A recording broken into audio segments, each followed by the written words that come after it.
अस्सलामुअलैकुम, मैं आपका होस्ट चौधरी बाबर शिरकंजू। आप देख रहे हैं हमारा YouTube channel Chaudhary Babar कंजू official. अज मैं किसान के डेरे ते मौजूद हाँ और उस किसान ने अपनी फसल सराब करने वास्ते, अपनी फसल को पानी लैन वास्ते तेल की महंगा होने की वजह तो उस अपने डेरे ते सोलर लाया है, यानी कि सूरज की रोशनी तो बिजली पैदा हो के उस मोटर तो अगो उस पानी का यानी कि बिजली का सिस्टम उस सूरज की रोशनी तो ले ते उस वास्ते सोलर उस लाया है। ते और इस असी गल उन्हें को बकायदा पूछा ने भी सोलर का की फायदा है। तो सोलर का यानी कि एक किसान नू एक साल दे विच उसके पैसे पूरे करता है या नहीं करता, उसका की फायदा है, कोई इस ते टैक्स लागू है या इनकी कोई मरम्मत वास्ते कितना को खर्चा होता है या इक्को बारी खर्चा हो जाता है। बकायदा असीं उहदे नाल गलबात करने और उहदे कोलों पुछने तो जिन्हें दोस्त हाली तक साडा यूट्यूब चैनल सबसक्राइब नहीं किया वो इसनूं सबसक्राइब भी करन ते इस वीडियो नूं ज़्यादा शेयर करते। आइए चलने हुण असीं किसान कोल और उहदे कोलों सारा पुछने। अस्सलामु अलैकुम। वालेकुम सलाम। की नाम है? सरफराज अहमद। अच्छा, सरफराज अहमद, की काम करते हो? जिम्मेदारा करने हैं। जिम्मेदारा करते हो? कितनी ज़मीन है? 12 किले। 12 किले। ते अपना सोलर लाया है तुहाडा ही है? जी जी साडा ही है। ते इनका की फायदा है? इनका फायदा है कि तो तेल की बड़ी महंगाई हो गई है तो सोलर नाल अपना वाही बीजी करी दी है ते मुंजी भी अगे पकाई है 12 किले ते हुण कणक नूं भी पानी लगा है ते तेल बहुत महंगा हो गया, बड़ी महंगाई हो गई है तो इनका सानू फायदा है सोलर का। नहीं, ये सोलर तो चलाए चलो कनक का तो पानी इंदा पूरा हो ही जाता उसी ते जेड़ा इंदा धान दा पानी यानी कि मुंजी दा पानी किवें पूरा कर लेंदा है? जी जी मुंजी दा पानी भी पूरा कर लेंदा, 12 एकड़ तक 12 किलियां तक मकसद है पानी पूरा कर लेंदा है। यानी कि सुबह चले शाम तक फिर क्लियर पानी हो जाता? हाँ जी, 3-4 किलियां दे पानी हो जाता सुबह चले तो शाम तक।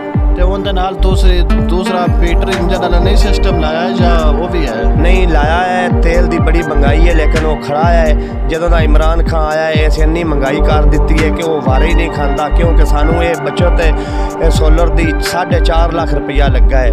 अच्छा, थोड़ा 4.5 लाख लगा है? एक बारी लगा है या इस उत्ते साल बाद 6 महीने बाद फिर भी कोई खर्चा इनते होता है? नहीं, कोई खर्चा नहीं आता, एक बारी लगा है फिलहाल, जेडे 2 साल हो गए नो ते ये बड़ी सहूलत है जट्टां वास्ते, जिमीदारां वास्ते बड़ी सहूलत आई है। लेकिन इनदे गवर्नमेंट कोई रिलीफ नहीं दिता, ना कोई सहूलत दिती। सो नहीं, उसने ये भी सुनिया भी कि सोलर ने इन ते 50,000 रुपया साल का टैक्स लाया। क्या दोनों भी कोई टैक्स दिया वो तो नोटिस आया या कोई नहीं? एवं गल है? नहीं, कोई नोटिस नहीं आया।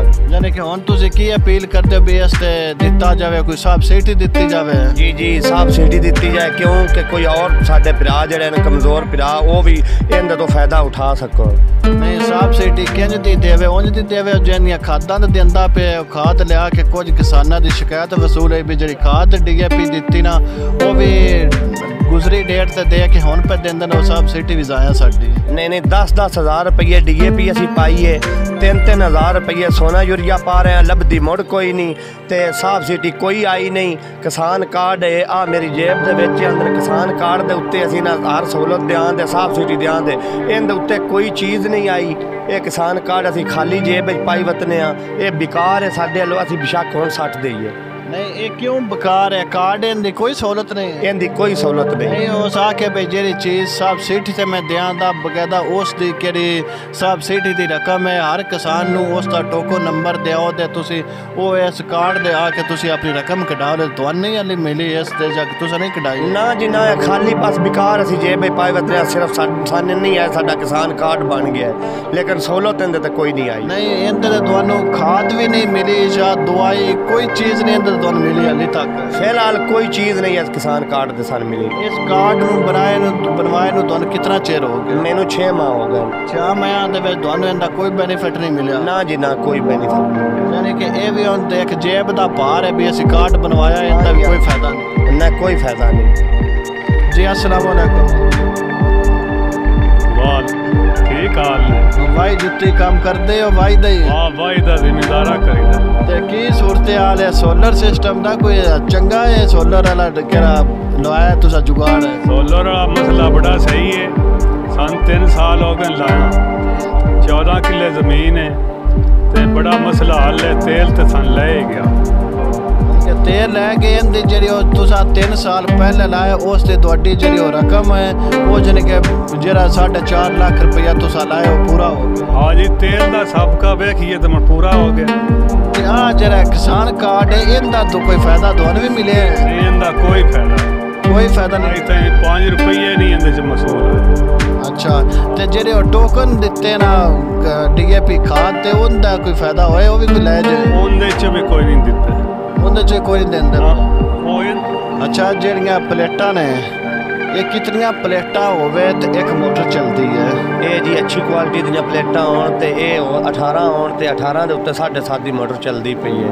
ਤੇ ਅਗਰ ਨਰਮ ਹੋਣ ਤੇ ਉਹ 22 ਲੱਗ ਜਾਂਦੀਆਂ ਨੇ, 20 ਲੱਗ ਜਾਂਦੀਆਂ ਨੇ। ਨਰਮ ਤੋਂ ਮੁਰਾਦ ਕੀ ਹੈ ਕਿ ਨਰਮ ਕੁਆਲਿਟੀ ਦੀਆਂ ਪਲੇਟਾਂ ਹੋਣ ਤੇ ਫਿਰ 20 ਜਾਂ 22 ਲੱਗਦੀਆਂ ਨੇ? ਹਾਂ ਜੀ, ਨਰਮ 22 ਲੱਗਦੀਆਂ। ਇਹ ਹੁਣ 7 ਦੀ ਮੋਟਰ ਤੁਹਾਡੀ ਚੱਲਦੀ ਪਈ ਹੈ। ਇਸ ਜੇ ਅਗਰ ਇਸ ਦੇ ਉੱਤੇ 10 ਦੀ ਲਵਾ ਲਈਏ ਜਾਂ ਜ਼ਿਆਦਾ ਜਾਂ ਘੱਟ ਉਹ ਵੀ ਲੱਗ ਜਾਂਦੀ ਹੈ ਜਾਂ ਉਸ ਦੇ ਵਾਸਤੇ ਕੀ ਹੈ? ਨਹੀਂ, ਉਹ ਪਲੇਟਾਂ ਹੋਰ ਲੱਗਣੀਆਂ ਪਾਉਣੀਆਂ। 10 ਦੀ ਮੋਟਰ ਵੀ ਚੱਲ ਜਾਂਦੀ ਹੈ, ਲੇਕਿਨ ਇਹ 7.5 ਦੀ ਮੋਟਰ ਚੱਲਦੀ ਪਈ ਹੈ 18 ਪਲੇਟਾਂ ਤੇ। ਅੱਛਾ, 18 ਪਲੇਟਾਂ ਤੇ 7.5 ਦੀ ਚੱਲਦੀ ਪਈ। ਇਹਦੇ ਵਿੱਚ ਕੋਈ ਤੁਹਾਨੂੰ ਯਾਨੀ ਕਿ ਕਮੀ ਪੇਸ਼ ਨਹੀਂ, ਕੋਈ ਮਸਲਾ ਨਹੀਂ ਬਣਦਾ? ਨਹੀਂ, ਕੋਈ ਮਸਲਾ ਨਹੀਂ ਬਣਦਾ। ਸੂਰਜ ਚੜ ਜਾਏ ਤਾਂ ਮੋਟਰ ਚੱਲ ਜਾਂਦੀ ਹੈ ਜੀ। ਹਾਂ, ਤੇ ਸੂਰਜ ਗਰੂਬ ਹੋ ਜਾਏ ਤਾਂ ਠੀਕ ਹੈ। ਅੱਛਾ, ਇਹਦਾ ਕੋਈ ਚੋਰੀ ਦੀ ਰੋਕਥਾਮ ਵਾਸਤੇ ਵੀ ਕੋਈ ਆਏ ਤੁਸੀਂ ਕੀਤਾ ਹੈ ਕੋਈ, ਜਾਂ ਚੋਰੀ ਦਾ ਵੀ ਖਤਰਾ ਹੈ? ਨਹੀਂ, ਉਹ ਨਾਲ ਅਲਾਰਮ ਹੈ ਤੇ ਉਹ ਵੈਲਡ ਹੋ ਜਾਂਦੀ ਹੈ ਤੇ ਉਹ ਚੋਰੀ ਕਰੀ ਤੋਂ ਬਚ ਜਾਂਦੀ ਹੈ। ਤੇ ਮੁੜ ਉਂਝ ਕਿਸੇ ਨੁਕਸਾਨ ਕਰਨਾ ਹੈ ਤਾਂ ਪਨਣੀਆਂ ਹੀ ਨਾ। ਅੱਛਾ, ਯਾਨੀ ਕਿ ਦੂਸਰਾ ਜਿਹੜਾ ਪੁਰਜ਼ਾ ਹੁੰਦਾ ਹੈ ਉਹ ਬੜਾ ਮਹਿੰਗਾ ਹੁੰਦਾ ਹੈ? ਹਾਂ ਜੀ, ਉਹ ਲਾ ਕੇ ਲੈ ਜਾਂਦੇ ਨੇ। ਕੌਣ, ਤੁਸੀਂ ਜਾਂ ਚੋਰ? ਨਹੀਂ, ਅਸੀਂ ਲਾ ਕੇ ਲੈ ਜਾਂਦੇ ਆ। ਚੋਰਾਂ ਨੂੰ ਵੀ ਹੱਥ ਆਏ ਤੇ ਉਹ ਵੀ ਲੈ ਜਾਂਦੇ ਨੇ। ਕਿਸਾਨ ਦਾ ਨਹੀਂ ਕੋਈ ਮੁਤਾਲਬਾ? ਇਹ ਮੁਤੱਦਦ ਕਿਸਾਨਾਂ ਦੇ ਮੁਤਾਲਬੇ ਜਿਹੜੇ ਕਿਸਾਨ ਕਾਰਡ ਉਹਨਾਂ ਸਾਨੂੰ ਦਿੱਤੇ ਨਾ, ਇਹ ਬਿਲਕੁਲ ਇੱਕ ਬਰਾਏ ਨਾਂ ਦੇ ਕਾਰਡ ਨੇ। ਕੋਈ ਇਹਨਾਂ ਤੇ ਰਕਮ ਸਾਨੂੰ ਵਸੂਲ ਨਹੀਂ ਹੋ ਰਹੀ, ਕੋਈ ਸਬਸਿਡੀ ਦੀ ਨਹੀਂ ਹੁੰਦੀ। ਬਕਾਇਦਾ ਵੀ ਇਸ ਤੇ ਅਸੀਂ ਟੋਕਨ ਲੈ ਕੇ ਗਏ ਹਾਂ ਦਫ਼ਤਰ, ਕਿਸਾਨ ਕਾਰਡ ਆਪਣੇ ਜ਼ਰਾਇਤ ਦਫ਼ਤਰ ਨਾਲ ਕਾਰਡ ਲੈ ਗਿਆ। ਉਹਨਾਂ ਬਕਾਇਦਾ ਇਹ ਗੱਲ ਕੀਤੀ ਹੈ ਵੀ ਤੁਸੀਂ ਆਪਣੇ ਮੋਬਾਈਲ ਨੰਬਰ ਤੋਂ ਆਪਣਾ ID ਕਾਰਡ ਲਿਖ ਕੇ ਨਾਲ ਟੋਕਨ ਨੰਬਰ ਲਿਖ ਕੇ ਤੁਸੀਂ 8070 ਤੇ ਮੈਸੇਜ ਕਰੋ, ਤੁਹਾਨੂੰ ਉਦੋਂ ਮੈਸੇਜ ਵਸੂਲ ਹੋਵੇਗਾ ਔਰ ਉਸ ਤੋਂ ਬਾਅਦ ਤੁਹਾਨੂੰ ਈਜ਼ੀ ਪੈਸੇ ਦੇ ਜ਼ਰੀਏ ਤੁਹਾਨੂੰ ਕੈਸ਼ ਮਿਲੇਗੀ। ਲਿਹਾਜ਼ਾ ਇਸ ਕਾਰਡ ਦੇ ਵਿੱਚ ਤੁਹਾਨੂੰ ਕੈਸ਼ ਨਹੀਂ ਆਵੇਗੀ। ਉਹ ਵੀ ਲੋਕ ਬੜੇ ਤੰਗ ਨੇ, ਕੋਈ ਨਹੀਂ ਆ ਰਹੀ। ਉਹ ਵੀ ਲੋਕ ਬੜੇ ਕੋਸ਼ਿਸ਼ ਨੇ, ਲੇਕਿਨ ਉਹ ਕਹਿੰਦੇ ਨੇ ਕਦੀ ਕਹਿੰਦਾ ਡੇਟ ਲੱਗ ਗਈ ਹੈ, ਕਦੀ ਕੁਝ ਹੋ ਗਿਆ, ਲੇਕਿਨ ਸਬਸਿਡੀ ਕੋਈ ਨਹੀਂ ਮਿਲ ਰਹੀ। ਲੇਕਿਨ ਤੁਹਾਨੂੰ ਜਿਵੇਂ ਅੱਗੇ ਮੈਂ ਪਹਿਲੇ ਵੀ ਦੱਸਿਆ ਕਿ DAP ਖਾਦ ਨੂੰ ਦਾ ਜਿਹੜਾ ਟੋਕਨ ਹੁੰਦਾ ਉਹ ਕਿਸ ਤਰ੍ਹਾਂ ਜ਼ਾਇਆ ਕਰਦਾ, ਯਾਨੀ ਕਿ ਕਿਹੜੀ DAP ਖਾਦ ਦੀ ਸਲਾਈ ਹੁੰਦੀ ਉਹ ਸਲਾਈ ਟੋਕਨ ਦੇ ਉੱਤੇ ਲਾ ਕੇ ਉਸ ਟੋਕਨ ਨੂੰ ਇਹ ਜ਼ਾਇਆ ਕਰਦੇ ਨੇ। ਇਸ ਤਰ੍ਹਾਂ ਇੱਕ ਕਿਸਾਨ ਯਾਨੀ ਕਿ ਇੱਕ ਬਰਾਏ ਨਾਮ ਦਾ ਕਾਰਡ ਹੈ ਵੀ ਅਸੀਂ ਕਾਰਡ ਬਣਵਾਇਆ ਹੈ। ਇਸ ਕਿਸਾਨ ਕਾਰਡ ਦਾ ਇਹਨਾਂ ਕਿਸਾਨਾਂ ਨੂੰ ਹਾਲੇ ਤੱਕ ਕੋਈ ਫਾਇਦਾ ਨਹੀਂ। ਬਤੌਰ ਇੱਕ ਇਤਜਾਜ ਕਿਸਾਨ ਰਿਕਾਰਡ ਕਰਦੇ ਹੋਏ ਆ ਕਿ ਵੀ ਇਹਦਾ ਸਾਨੂੰ ਕੋਈ ਫਾਇਦਾ ਨਹੀਂ, ਲਿਹਾਜ਼ਾ ਸਾਨੂੰ ਕਿਸੇ ਤਰੀਕੇ ਕੋਈ ਸਬਸਿਡੀ ਦਿੱਤੀ ਜਾਵੇ। ਤੇ ਇਸ ਨਾਲ ਹੀ ਮੈਂ ਤੁਹਾਡਾ ਆਪਣਾ ਹੋਸਟ ਚੌਧਰੀ ਬਾਬਰ ਸ਼ੇਰ ਕੰਜੂ ਨੂੰ ਤੁਸੀਂ ਇਜਾਜ਼ਤ ਦਿਓ। ਵਸਲਾਮ।